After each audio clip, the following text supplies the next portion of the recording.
கிறிஸ்துவினால் நம் அனைவருக்கும் அருளும் அமைதியும் உண்டாயிருப்பதாக. ஆமென்.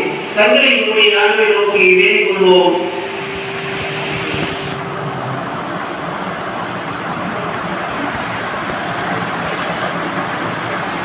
மிகுந்த இறக்கமும் அருளும் ஆற்றலும் நிறைந்த எங்கள் அன்பு நிறைந்த நல்ல கடவுளே, தாயின் தந்தையுமானவரே, உலக தோற்றம் முதல் ஆண்டவரே, உம்முடைய முழு நிறைவான மாட்சிமையை மனுக்குலத்திற்கு கொடுத்து அதை ஆசீர்வதித்து உம்முடைய சாயலை உருவாக்கி இந்த மனுக்குலத்தை ஆசீர்வதித்து ஆண்டவரே, இந்த மனுக்குலம் விழுந்து போகின்ற போதெல்லாம் அதை மீட்டெடுக்கும்படியாக ஆண்டவர் தம்முடைய மகிமையை மாட்சிமையை உம்முடைய ஊழியக்காரர்கள் வழியாக வெளிப்பட செய்து உம்முடைய கட்டளையின் வழியாக உம்முடைய வார்த்தைகளின் வழியாக இந்த மனுக்குலத்தை சீர்படுத்தி சீர்தூக்கி பார்த்து அதை சரி செய்து கொள்ள ஆண்டவர் திருவுளம் கொண்டவராய் இம்மற்றும் இந்த மனுக்குலத்தை பாதுகாத்து வருகிறேன். அதற்காக நன்றி செலுத்துகிறோம்.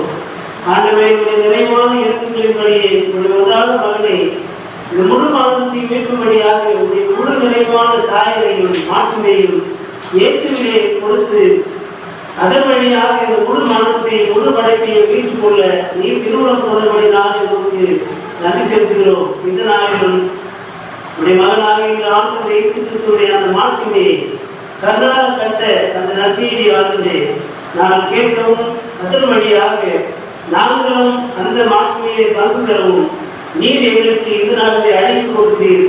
நீ தூயாவின் வழியாக திருமறையில் நடைமுறைகளை விளைவித்துக் கொள்ளவும் அதை என்னுடைய இதயத்திலே பாதுகாத்து நாங்களும் அந்த மாட்சி நிறைந்த அந்த திருமணங்களை பங்கேற்க ஆண்டவரை எங்களுக்கு துணை செய்தோம். எங்களை மறைத்துக் கொள்ளும் உடைய தூயாவின் வழியாக எங்களை நிரப்பி எழுதும். இயேசு என்ற திருப்பெயரை முன்னிட்டு வேண்டுதல் செய்கிறோம். எங்கள் அன்பு நிறைந்த நல்ல கடவுளே, ஆமென். கிறிஸ்து மாட்சி விளங்கின திருநாளுக்கு பின்வரும் 3ஆம் ஞாயிறு என்று சொல்லப்படுகின்ற இந்த நாளிலே படித்து சிந்திக்கும்படியாக நம்முடைய திருச்சபையுடைய முன்னோர்களால் முன்குறிக்கப்பட்டுள்ள நற்செய்தி பகுதி தூய மத்தேயு எழுதிய நற்செய்தி நூல் 17ஆம் பிரிவு திருவசனங்கள் 1 தொடங்கி 9 வரை அடங்கிய பகுதியை படிக்க அனைவரும் எழுந்திருந்து கவனமாய் கேட்போம். இயேசு தோற்றம் மாறுதல். 6 நாட்களுக்கு பின்பு இயேசு பேதுருவையும் யாக்கோபையும் அவர் சகோதரரான யோவானையும் ஒரு உயர்ந்த மலைக்கு தனிமையாக கூட்டிக் கொண்டு போனார். அங்கே அவர்கள் முன் அவர் தோற்றம் மாறினார். அவரது முகம் கதிரவனை போல் ஒளிர்ந்தது. அவருடைய ஆடைகள் ஒளி போன்று வெண்மையாயின. இதோ மோசேயும் எலியாவும் அவர்களுக்கு முன் தோன்றி இயேசுவோடு உரையாடி கொண்டிருந்தனர். பேதுரு இயேசுவை பார்த்து, ஆண்டவரே, நாம் இங்கேயே இருப்பது நல்லது.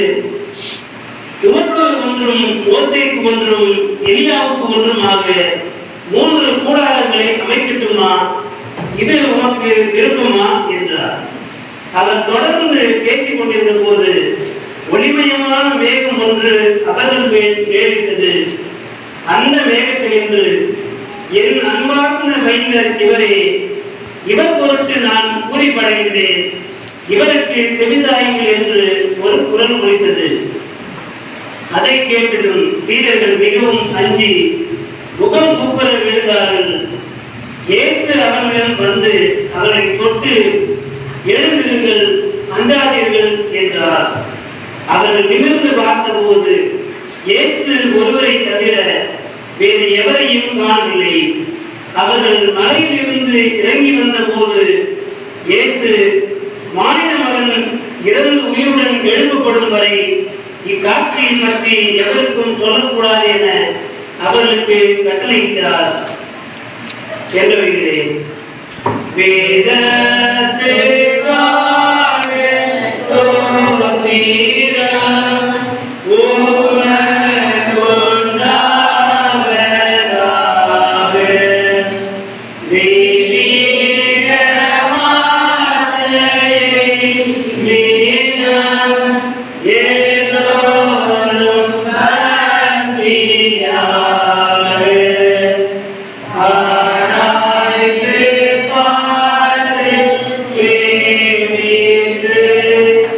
Faithful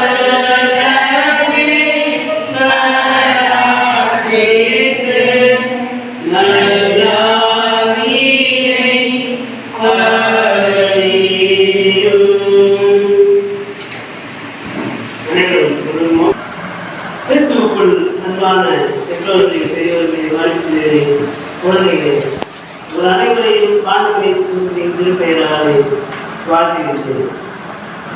கிறிஸ்து மாட்சி விளங்கின திருநாள் பின்வரும் 3ஆம் ஞாயிறு சொல்லப்படுகின்ற இந்த நாள் மிகவும் முக்கியமான ஒரு நாள். கிறிஸ்துவினுடைய பாடு இறப்பு காலங்களுக்குள்ளாக அடியெடுத்து வைப்பதற்கு முன்கிற ஞாயிறு இந்த ஞாயிறு. அடுத்த வாரத்திலே கிறிஸ்துவனுடைய பாடு இறப்பு காலங்களுக்குள்ளாக நாம் கடந்து செல்ல இருக்கின்றோம். ஒருவேளை நமக்குள்ளே மனதிலே கற்றவாறு சாப்பிட்டுதான் அப்படின்னு நினைக்கிறோம். எப்படி என்ற சாப்பிடுவதன் அந்த நாளுக்கு முன்கின 3 ஞாயிறு, அந்த முன்கின 3ஆம் ஞாயிறிலிருந்தே கிறிஸ்துவனுடைய பாடு இறப்பு காலம், அதாவது கிறிஸ்து உயிர்த்தெழுந்த திருநாள் என்று சொல்லப்படுகின்ற ஈஸ்டர் பண்டிகைக்கு முன்னால் வருகின்ற 70ஆம் நாள், அதுதான் அடுத்த வாரம் ஞாயிற்றுக்கிழமை. இந்த கிறிஸ்தவனுடைய பாடு இறப்பு காலத்துள்ளாக அடியெடுத்து வைப்பதற்கு முன்னதாக கிறிஸ்தவனுடைய அந்த நிறைவான மாட்சிமை, கிறிஸ்து இறந்து உயிர்த்தெழும் வரையிலும் இந்த செய்தியை யாரிடத்திலும் சொல்ல வேண்டாம். ஆகவே கிறிஸ்தவனுடைய அந்த நிறைவான மாட்சிமையை மறைபொருளாக வைத்திருப்பதற்கு எச்சரிக்கப்படுகின்ற இந்த நாள்.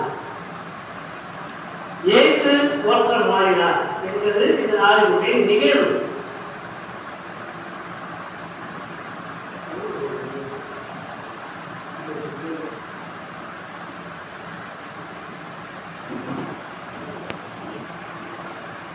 கிறிஸ்துவனுடைய இயேசு தோற்றம் மாறு என்பதுதான் இந்த நாளினுடைய நிகழ்வு. இந்த இயேசு தோற்றமாதல் அல்லது பழைய மொழிபெயர்ப்பிலே மறுரூபமாகுதல் என்று சொல்லப்படுகின்ற இந்த நிகழ்வு, இயேசு மறுரூபமானார், இயேசு தோற்றம் மாறினார்.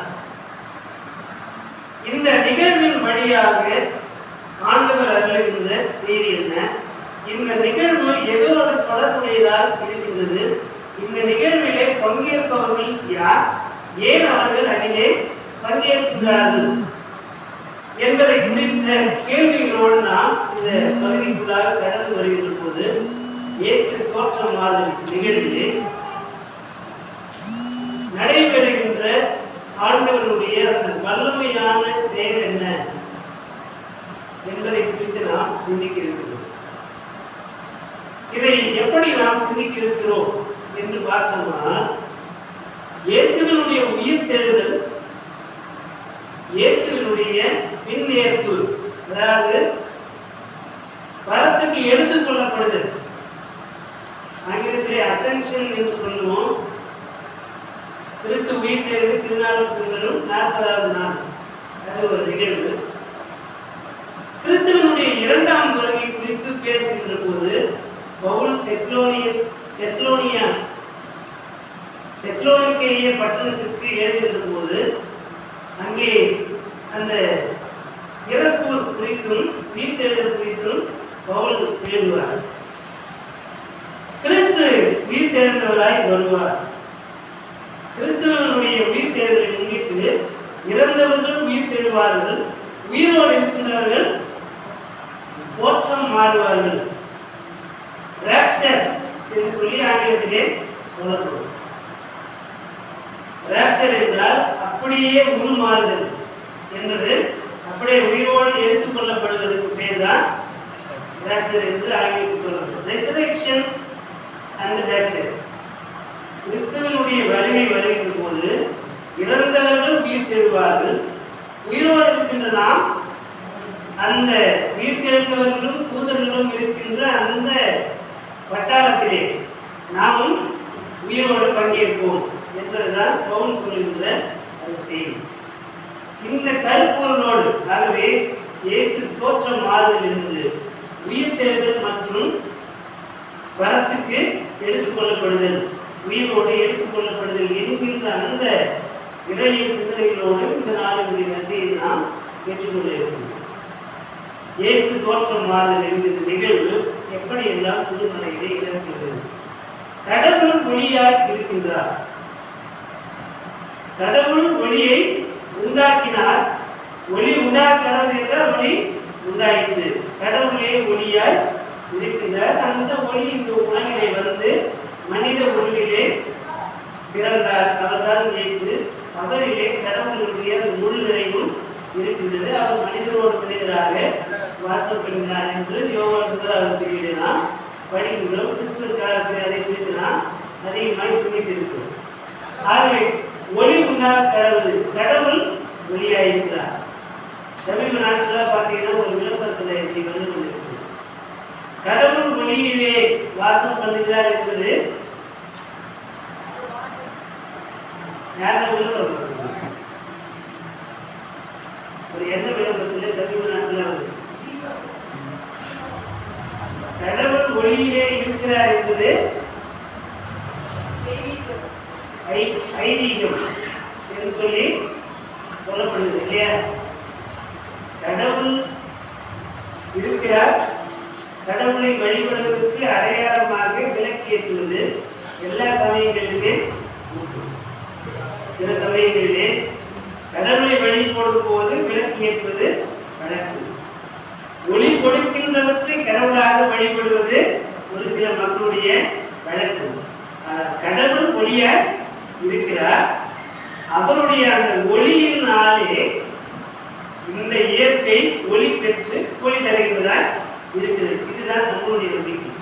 கடவுள் ஒளியா இருக்கிறார். அவர்தான் சூரியனுக்கும் சந்திரனுக்கும் விண்மீன்களுக்கும் ஒளியை கொடுக்கிறார். உயிரின் ஊற்று, ஒளியின் ஊற்றாக கடவுள் இருக்கின்றார். இந்த படைப்புகள் எல்லாம் கடவுளுடைய அந்த இருப்பு நிலையை வெளிப்படுத்துகிறது. ஒளி என்பது மகிமையினுடைய அடையாளமாகும். ஆங்கிலத்திலே எபிரேய மொழியிலே வந்து குளோரியா என்று சொல்லி சொல்றார். ஷெக்கினா என்றால் ஆங்கிலத்திலே குளோரி, மகிமை, மாட்சிமை என்பதனுடைய ஒரு ஷெக்கினா என்றால் கடவுளுடைய இருப்பு நிலை. கடவுள் இங்கே இருக்கிறார் என்கின்ற அந்த உணர்வு இருக்கின்றன. என்னை வந்து ஏதோ ஒரு ஆவி நிரப்புகிறது, நான் வந்து கடவுளோடு இருக்கிறதை உணர்கிறேன் என்கின்ற அந்த உணர்வு இருக்குல்ல, அந்த உணர்வுக்கு பேர் தான் ஷெக்கினா. கடவுள் என்னோடு இருக்கிறார். ஆகவே ஒளியிலே கடவுள் இருக்கிறார். கடவுள் ஒளியாய் இருக்கின்றார். இப்போ நாம் சந்திரன், சூரியன், விண்மீன் இவைகளெல்லாம் சொல்லுகிறோம். வேற எப்படி கடவுள் ஒளியாய் இருக்கிறார்? வேற எங்கிருந்துதான் ஒளி வருது? லைட்டிங். திருமறையை படிக்கிற போதுதான் ஒண்ணா மின்னல்ல ஒளி வருது. மின்னல் அடிக்கும் போது தான் நடக்கும். ஒரே இருட்டா இருந்தாலும் அந்த ஒரு இமை போது வந்து போகிற அந்த மின்னல் அடிச்ச உடனே நம்ம மீது அந்த ஒளி படுகிறது. நம்முடைய நிழல் வேற உலகத்துல விடுகிறது. இமை போதுதான் ஒரு மின்னல் அடிச்ச உடனே யாருமே இல்லாத மாதிரி ஒரு ஒரு பார்வைக்கு நமக்கு தெரியும். திடீர்னு ஒரு மின்னல் அடிச்ச உடனே அந்த கனப்பொழுதிலே ஒரு நபர் மீது ஒளி படுத்தும் போது யார் அந்த வீட்டில் நிற்கிறாங்க அப்படின்னு சொல்றதில்ல. கடவுளுடைய அந்த ஒளி, அந்த படைப்புகள் எல்லாம் கடவுளுடைய அந்த ஒளியை பெற்று அந்த மாட்சிமையை பெற்று அவைகள் எல்லாம் கடவுளுடைய இருப்பு நிலையினுடைய அடையாளங்களாக விளங்குகின்றது. மின்னலிலும் கடவுள் இருக்கிறார். திருப்பாடல் 21 படித்தோமானால் கடவுளுடைய சத்தம், ஆண்டவருடைய சத்தம் பெண்மான்களை ஈடு செய்யும். தேவதார விருட்சை என்ன பண்ணான்? உரித்து போடும். கேது தீவிரனுடைய கேது மரங்களை உரிக்கும். பாசான் நாட்டு காலைகள் எல்லாம் புள்ளி குதிக்கும் என்று சொல்லி 29வது திருப்பாடலே எழுதப்பட்டிருந்ததை நாம் படித்திருக்கிறோம். ஆக கடவுளுடைய சத்தம், கடவுள் அனுப்புகின்ற அவருடைய இடி முழக்கமும் அந்த மின்னலும் கடவுள் இருக்கிறார் என்பதை உணர்த்துகின்றன. அப்போ கடவுளை எல்லா படைப்புகளுமே மாட்சிமைப்படுத்துகிறது. கடவுளுடைய அந்த முழு மாட்சிமையை இந்த முழு படைப்பும் பெற்றிருக்கிறது. எல்லா படைப்புகளில் கடவுள் இருக்கிறார் என்றார். கடவுள் எங்கும் இருக்கிறார், எங்கும் நிறைந்தவரா இருக்கிறார் என்பதை கடவுளுக்கே இருக்கின்ற மாட்சிமை. இங்க இருக்கிறார் அங்க இல்லை அப்படின்னா இல்லை. யோவான் 4ஆம் பிரிவிலே சமாதி சகோதரியோடு ஆண்டவர் பேசியிருப்போது சொல்றார், கடவுளை எங்கும் தொழுது கொள்ளும் காலம் வரும். 22, 23 வசனங்களில் சொல்லப்பட்டது. கடவுள் எங்கும் இருக்கிறார், அவரை தொழுது கொள்கிறவர் எங்க வேண்டுமானால் கடவுளை தொழுது கொள்ளலாம். அவரை தொழுது கொள்கிறவர்கள் ஆவியோடு உண்மையோடு அவரை தொழுது கொள்ள வேண்டும். ஆகவே கடவுளின் இருப்பு நிலை, அவருடைய மாட்சிமை என்பது எல்லா இடங்களிலும் இருக்கின்றது. எல்லா படைப்புகளின் மீது கடவுளினுடைய மாட்சிமை விளங்குகிறது என்பதைத்தான் மாட்சி நிறைந்த கடவுள், அதைத்தான் திருப்பாடல் தொழுகையை நமக்கு சொல்லுகின்றது. இந்த நாட்களுடைய முதல் உடன்படிக்கை பகுதியை பார்த்தோமானால் மோசே இஸ்ரேல் மக்களிடத்திலிருந்து கடவுளை சந்திக்க போகிறார். கடவுளை சந்திக்க அவர் போகின்ற போது ஒரு எச்சரிப்பை கொடுக்கின்றார். இந்த மனத்தை யாரும் என்ன பண்ணக்கூடாது, வரக்கூடாது. கடவுளின் திருமுறைக்கு வருவதற்கு முன்னால என்ன பண்ணலாம், ட்ரெஸ்ஸு வச்சிருக்கணும், சுத்தமா இருக்கணும். கணவன் மனைவியாகவே இருந்தாலும் என்ன செய்யணுமா, கணவன் மனைவியை அறியாத பிடிக்கும், மனைவி கணவனை அறியாத பிடிக்கும் தனித்திருக்க வேண்டும். ஆக உடை தூய்மையாக இருக்க வேண்டும், உடல் தூய்மையாக இருக்க வேண்டும், உள்ளம் தூய்மையாக இருக்க வேண்டும். கடவுளுடைய மாட்சிமை நிறைந்து அவருடைய திருமணக்கு வருவதற்கு முன்பாக நம்மை நாம் ஒழுங்குபடுத்த வேண்டும், தத்துவப்படுத்த வேண்டும். ஆக நான் ஞாயிற்றுக்கிழமை அப்படின்னா கணவன் மனைவியும் விலகி இருக்க வேண்டும். அவருடைய வார்த்தை, அவருடைய திருமுறையிலே நாம் செல்ல போகிறோம் என்கிற உணர்வோடு தனித்திருக்க வேண்டும் என்கிற செய்தியை மோசே சொல்லுகின்றார். இதன் வழியாக வருகின்ற போது நம்முடைய உடல் தூய்மையை பாதுகாத்துக் கொள்கிறது. நம்முடைய உடை தூய்மையாக இருக்க வேண்டும், உள்ளம் தூய்மையாய் இருக்க வேண்டும். நம்முடைய சிந்தனை தூய்மையாக இருந்தால் நம்முடைய உடல் தூய்மையாக, உடல் தூய்மையாக இருந்தாக்கா அதோடு கூட உடை தூய்மையானதாக இருக்க வேண்டும். ஆகவே இவை மூன்றும் ஒருங்கே இருக்கின்ற போது அங்கே கடவுளுடைய திருநிலையை உணர முடியும். நம்முடைய உள்ளார்ந்த மனிதன் பவுல் ரோமருக்கு எழுதுகின்ற போது உள்ளார்ந்த மனிதன் புதிதாக்கப்பட வேண்டும், நீங்கள் மறுரூபமாக வேண்டும், தோற்றம் மாற வேண்டும். உள்ளம் புதிதாக்கப்பட்டவர்களாய் இந்த உலகத்தினுடைய ஆசைகள், இச்சைகள், இந்த உலகத்தினுடைய குணாதிசயங்கள், பண்புகள் எல்லாவற்றையும் விட்டுவடித்து, இருளின் பண்புகளை விட்டுவடித்து ஒளியின் பிள்ளைகளாக நாம் இருக்க வேண்டும், தோற்றம் மாறுகிறவர்களாய் இருக்க வேண்டும், மறுரூபமாக வேண்டும் என்று சொல்லி ரோமர் 12ஆம் பிரிவிலே எழுதியிருக்கிறதை போன வாரத்திலே முதல் வாரத்திலே நாம் நிருப பாடமாக படித்திருக்கிறோம். ஆக இந்த திருமுக பகுதியை பவுல் அப்படி சொல்லுகிறார், உங்களுடைய உள்ளம் புதிதாக வேண்டும், நீங்கள் உள்ளார்ந்த மனிதனை தூய்மையாளனாக இருப்பதற்கு பார்த்துக் கொள்ள வேண்டும். நம்முடைய உள்ளார்ந்த மனிதன் தூய்மையாக இருக்கின்ற போது அங்கே கடவுளுடைய அந்த இருப்பு நிலை என்பது அங்கே இடம்பெறும். நம்முடைய எண்ணங்கள், நம்முடைய சிந்தனைகள் தூய்மையானவர்களால் கடவுளின் வார்த்தையின்படி இருக்குமேயானால் நம்மை பார்க்கின்ற பிற சமய மக்கள், பிற இன மக்கள் இந்த பிள்ளையை பார்க்கின்ற போது ஏதோ ஒரு வித்தியாசம் இருக்கிறது, ஒரு முகத்தில் ஏதோ ஒரு கலை இருக்குது. கிறிஸ்தவ பிள்ளைங்க பார்ப்பதற்கே முகத்தை பார்த்தாலே எல்லா கவலையும் போய்விடுகிறது என்று சொல்லத்தக்கதாக நம்முடைய முகம் உள்ளிருந்து ஒளிர வேண்டும், நம்முடைய உள்ளம் ஒளிர வேண்டும். உள்ளம் தூய்மையான வார்த்தையினால் நிரம்பி இருக்கின்ற போது நம்முடைய முகம் பிரகாசிக்கும். அந்த பிரகாசத்தை பார்க்கின்றவர்கள் எல்லாரும் அந்த பிரகாசத்தை, அந்த ஒளியை அணிந்து கொள்வார், பெற்றுக் கொள்வார், அந்த மகிழ்ச்சியை பெற்றுக் கொள்வார். இந்த பிள்ளைக்குள்ளாக இவர்களுக்குள்ளாக கடவுள் இருக்கிறார். பார்த்த உடனே ஒரு தெய்வீக உணர்வு எனக்கு வருது என்று சொல்லத்தக்கதாக நம்முடைய உள்ளார்ந்த மனிதன் இருக்க வேண்டும் என்று பவுல் சொல்லியிருந்தார். அதைத்தான் நமக்கு மோசே சொல்கிறார், உடல் தூய்மையாக இருக்க வேண்டும், உடல் தூய்மையாக இருக்க வேண்டும், உள்ளம் தூய்மையாக இருக்க வேண்டும். மோசே கடவுளுடைய திருநிலைக்கு சேர்ந்து திரும்பி வருகின்ற போது கடவுளுடைய முகம் ஓசேயின் மீது ஒளிர்ந்தபடினாலே ஓசேயினுடைய முகத்தை யாரும் பார்க்கக்கூடாதபடிக்கு அது ஒளி உள்ளதாக இருந்ததுனாலே ஓசே தன் முகத்தை மூடிக்கொண்டுதான் இஸ்ரேல் மக்களிடத்திலே பேசுவார் என்று திருமறை சொல்லுகிறது. ஆகவே கடவுளுடைய முகம் ஒளிர்கின்ற அந்த உணர்வை, அந்த அனுபவத்தை மோசே பெற்றிருந்தார். கடவுளத்திலிருந்து வந்த அந்த மாட்சிமிகு திருமுடிவை மோசேயிடத்திலே வெளிப்பட்டது. மோசேயின் வழியாக இஸ்ரேல் மக்களுக்கு அது வெளிப்பட்டது. இஸ்ரேல் மக்கள் கடவுளின் அந்த மாட்சிமையை மோசேயிடத்திலே கண்டார்கள். கடவுளிடத்திலிருந்து பெற்றுக்கொண்ட அந்த ஒளி மோசேயை உரைத்திருந்தது. முதல் அரசர்கள் நூலிலே பார்க்குமானால் 19வது பிரிவிலே எலியா கர்மேல் பருவத்திலே நின்று கொண்டிருக்கிறார். எந்த நேரத்திலையும் எலியாவை ஓட்டு தள்ளினு எசபேல் ராணி தான் பண்றான், கருமையாக கட்டி இருந்தான்.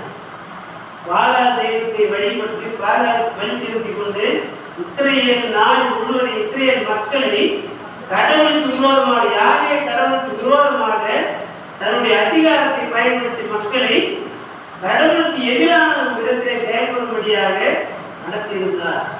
போன வாரத்திலே அதை சொல்லணும்.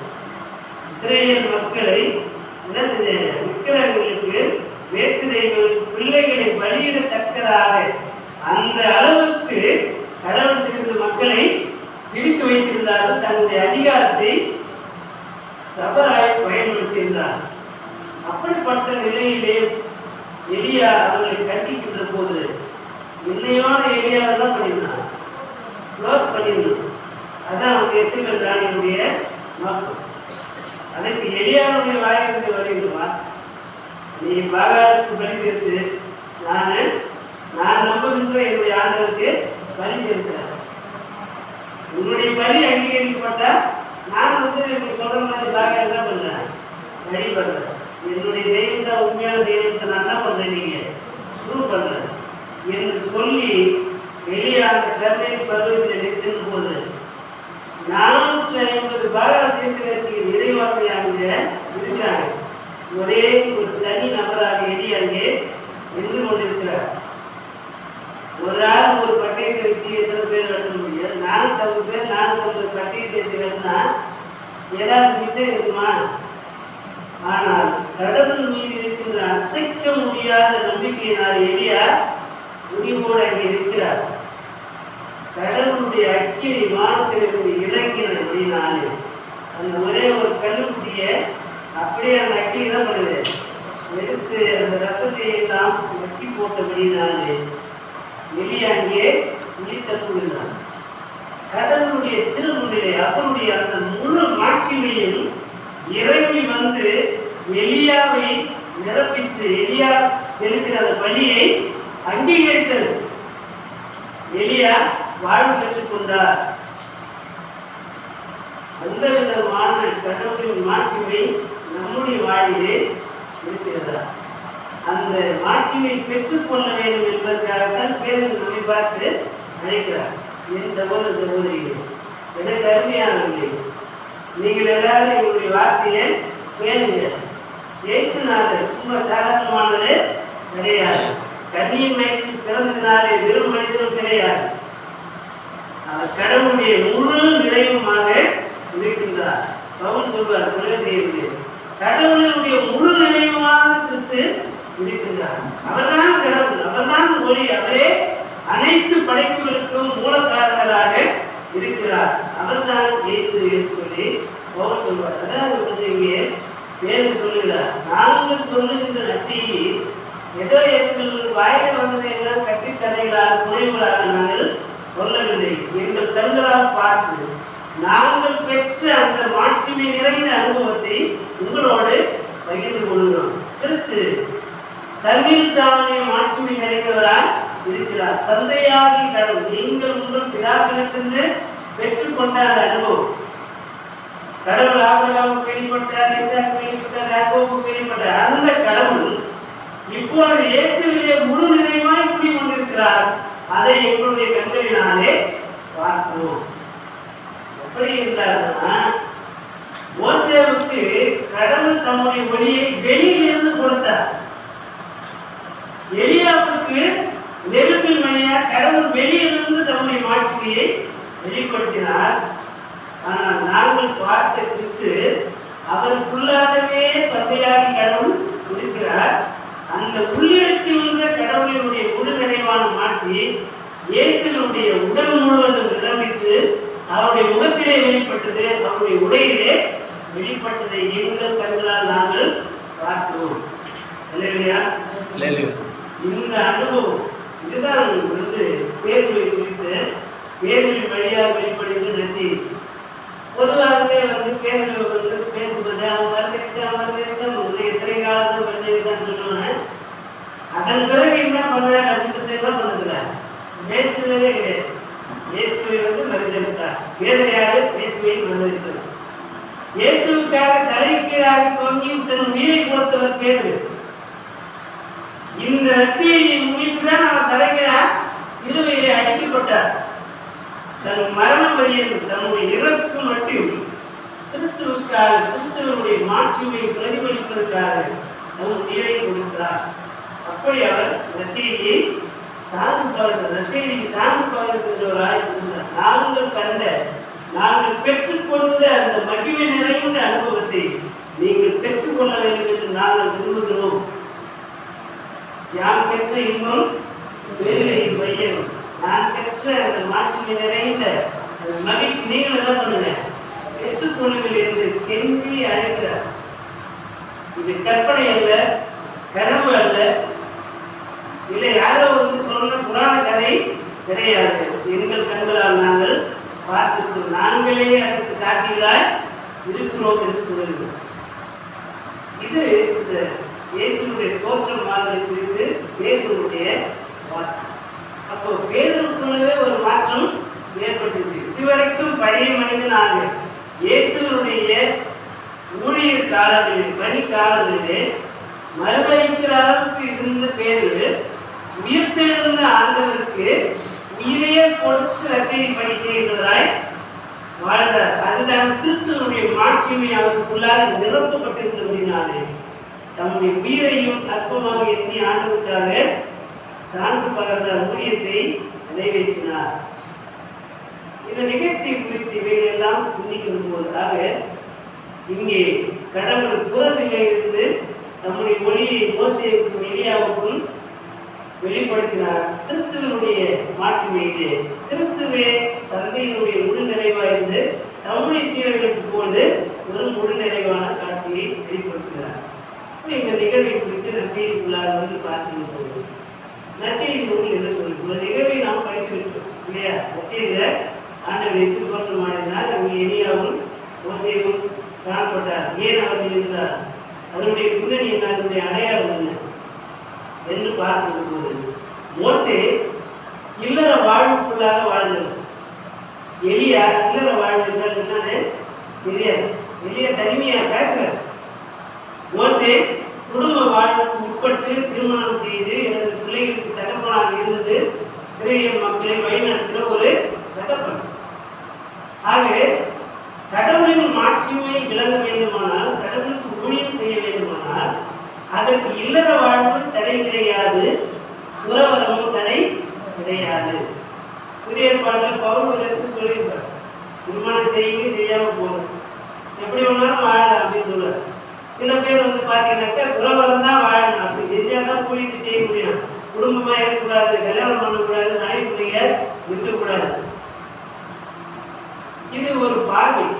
ஆனால் இல்லறமும் துறவரமும் இறையரசின் திருப்பணிக்கு தடை கிடையாது என்பதற்கு மோசேவும் எலியாவும் சான்றுகள்.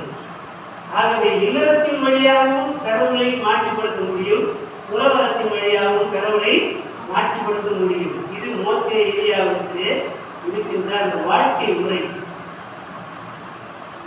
மோசே திருச்சட்டத்தின் அடையாளமாய் இருக்கிறார், எலியா இறைவாக்கின் அடையாளமாய் இருக்கின்றார். மோசே உயிர்த்தெழுதலின் அடையாளமாய் இருக்கிறார், எலியா நேரடியாக பரப்புக்கு எடுத்துக் கொள்ளப்பட்டதுடைய அடையாளமாய் இருக்கிறார்.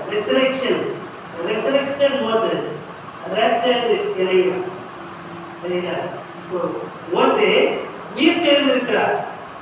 இன்னை வரைக்கும் நிறைய கிறிஸ்தவர்கள் எருசலேமுக்கு போய் என்ன பண்றாங்க, எருசலேம் அந்த இஸ்ரேல் நாட்டை சுற்றி பார்ப்பதற்காக பல ஊழியர்கள் மூலமாக அது ஒரு பிசினஸாக இன்னைக்கு நடந்து கொண்டிருக்கு. அது ஒரு அரசியலாகவும் இன்றைக்கு இருக்கிறது. எருசலேமுக்கு போகிறதுக்காக தமிழக அரசு மூலமா பணம் கொடுக்குறோம் அப்படின்னு சொல்லிட்டு கிறிஸ்தவ ஓட்டை வாங்கிறதுக்கு அது ஒரு முயற்சியாக இருக்கிறது. நம்ம ஆளுங்க அங்கே போய் அந்த மண்ணே தான் கடவுள் என்ன கிரியை செய்வார் ஒரு மூட நம்பிக்கை நம்முடைய மக்களுக்கு இருக்கின்றது. அங்கிருந்து யோகா தண்ணியை அதை தான் ஞானஸ்தானம் உண்டு பண்ணுறது, இல்லை அங்கிருந்து கைமணி அதை ரோஜா செடி வளர்க்கணும் அப்படின்றது, இப்படிப்பட்ட மூட நம்பிக்கை உடைய புத்தகர் இங்கே இருக்கிறார்கள். ஊழியர்கள் அதை இறை மக்களை வஞ்சிப்பதற்கான ஒரு வாய்ப்பாக பயன்படுத்துகிறார்கள். நான் திரும்பவும் சொல்றேன், திருமறை சொல்லுகிறது, ஆண்டவரே சொன்ன வார்த்தை, கடவுள் எங்கும் இருக்கிறார். அவர் இஸ்ரேலில் மட்டும் கிடையாது, எருசலேமில் மட்டும் கடவுள் கிடையாது, அவர் எங்கும் நிறைந்திருக்கிறார். எந்த இடத்தில் வேண்டுமானாலும் ஆண்டவரோடு இருக்கின்ற அந்த அனுபவத்தை நாம் பெற்றுக்கொள்ள முடியும். அவருடைய வார்த்தையை நாம் கேட்கின்ற போது, அந்த வார்த்தையின்படி நடக்கின்ற போது கடவுளுடைய இருப்பிடத்தை நாம் உணர்ந்து கொள்ள முடியும். ஆகவே எருசலேமுக்கு தான் போகணுன்ற அவசியம் கிடையாது. ஏன் இதை இப்போ சொல்றேன்னா, இன்றைக்கும் சில மூட நம்பிக்கையுள்ள கிறிஸ்தவர்களும் யூதர்களும் போய் மோசேயுடைய கல்லறையை தேடிக்கொண்டிருக்கிறார். இந்த மறுரூப காட்சியின் வழியாக, தோற்றம் மாறுகிற காட்சியின் வழியாக மோசே நேபோ என்கின்ற மலை மீது ஏறி போனார். அங்கேயே அவர் அதன் பிறகு திரும்பி வர்றார். அவ்வளவுதான், இறந்து விட்டார். கடவுள் அவரை அடக்கம் பண்ணினார். அவருடைய கல்லறை எங்கே இருக்கிறது இந்நாள் வரைக்கும் யாருக்கும் தெரியாது என்று திருமறை சொல்லுகின்ற செய்தி. எலிசாவோடு நடந்து போகிறார். யோர்தான் நதி ஆற்றுக்கு அக்கறைப்பட்ட போது திடீரென்று ஒரு நெருப்பு குதிரையும் ரதமும் தேரும் இறங்கி வருகிற அந்த நெருப்பு தேரிலே எலிசாவின் கண்களுக்கு முன்பாக எடுத்துக் கொள்ளப்பட்டார்.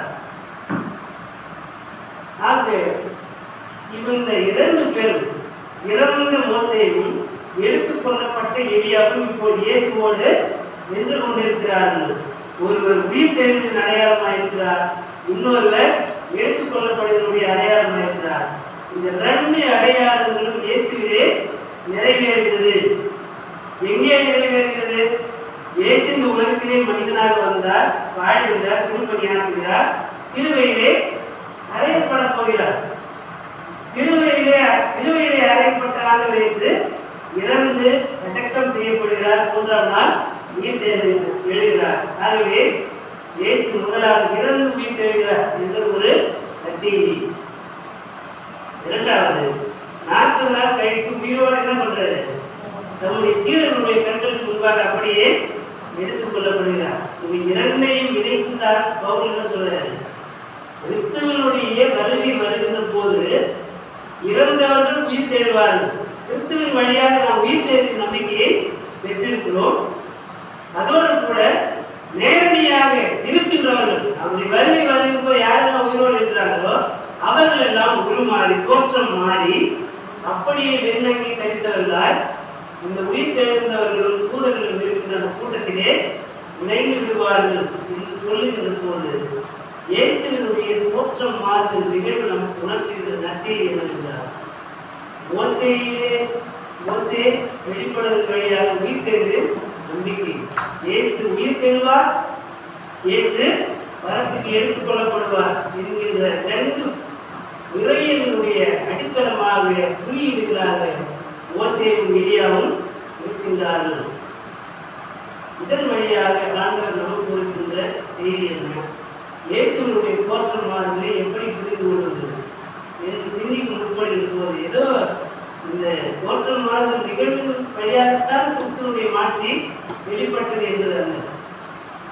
முதலாவது கிறிஸ்து மாட்சிகளை இந்த பண்டிகையிலே பிற சமய மக்கள், பிற இன மக்களும் வந்து ஆண்டவர் இயேசுவை அரசராக கருத்து தோழி கொண்டார்கள் என்கின்ற அந்த நிகழ்வு கிறிஸ்து மாட்சிகளை பண்டிகை.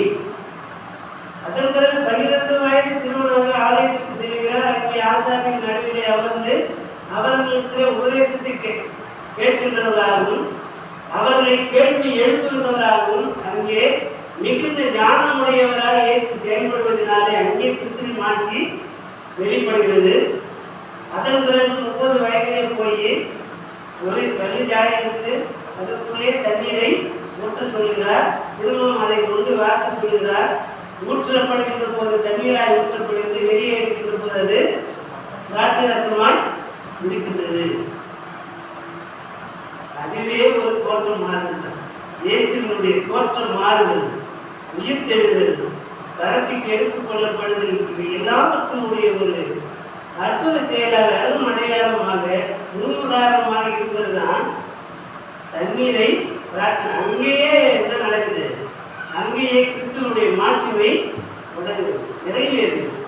இங்கே அது முழு நிறைவடைகிறது.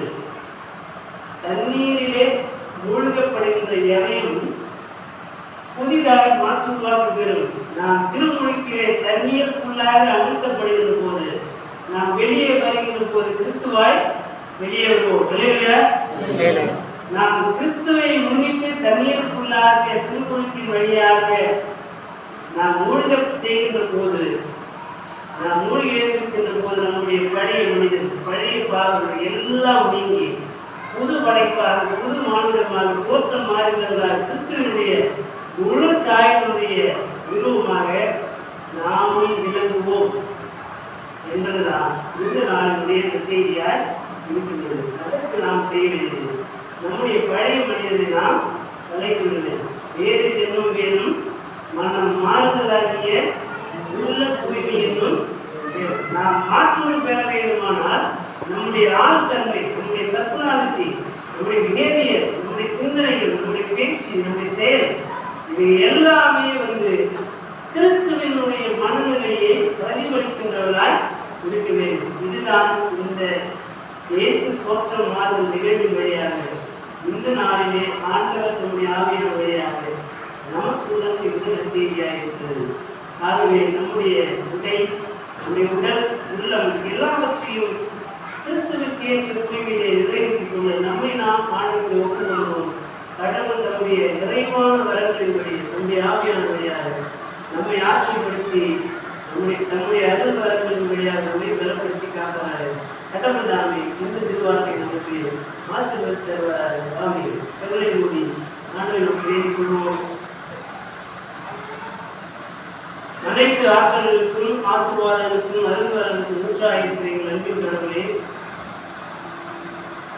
உம்முடைய முழு நிறைவான மாட்சிமையை உம்முடைய ஒன்றான மகனாக இயேசு கிறிஸ்துவிலே ஒளிரச் செய்து குடிகொள்ள செய்து அதன் வழியாக எங்களை மீட்டெடுத்து கிறிஸ்துவனுடைய மகிமையின் வழியாக, மாட்சிமையின் வழியாக நாங்கள் கிறிஸ்துவனுடைய உடல் பங்காளிகளாயும் உடல் சகோதரர்களாயும் உங்களுடைய பிள்ளைகளாகவும் மாறிவிட்டதான அந்த ஆழ்தன்மையை நீர் எங்களுக்கு தந்திருக்கிறீர். புத்திர சுவிகாரத்தினுடைய வல்லமையை, உரிமையை நீர் எங்களுக்கு தந்திருக்கின்றபடினாலே உனக்கு கோடானபடி நன்றி ஏறெடுக்கிறோம்.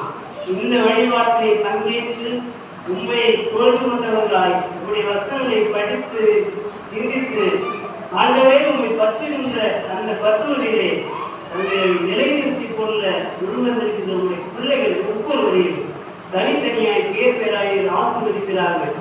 மோசேக்கு வெளிப்படுத்தின அந்த மாட்சிமை, எலியாவை மீட்டெடுத்த அந்த மாட்சிமை, கிறிஸ்துவிலே குடிக்கொண்டிருக்கின்ற அந்த முழு நிறைவான மாட்சிமை நாங்களும் அதிலே பங்கெடுக்கவும் உடன் சொந்தமானவர்களாக இருக்கவும் ஆண்டவர் எங்களை பலப்படுத்துகிறார், எங்களை சீர்படுத்துகிறார். உங்களுடைய வசனங்களின் வழியாக, திருச்சட்டங்களின் வழியாக, உங்களுடைய இறைவாக்குகளின் வழியாக எங்களை திடப்படுத்தி பாதுகாக்கிறார்கள்.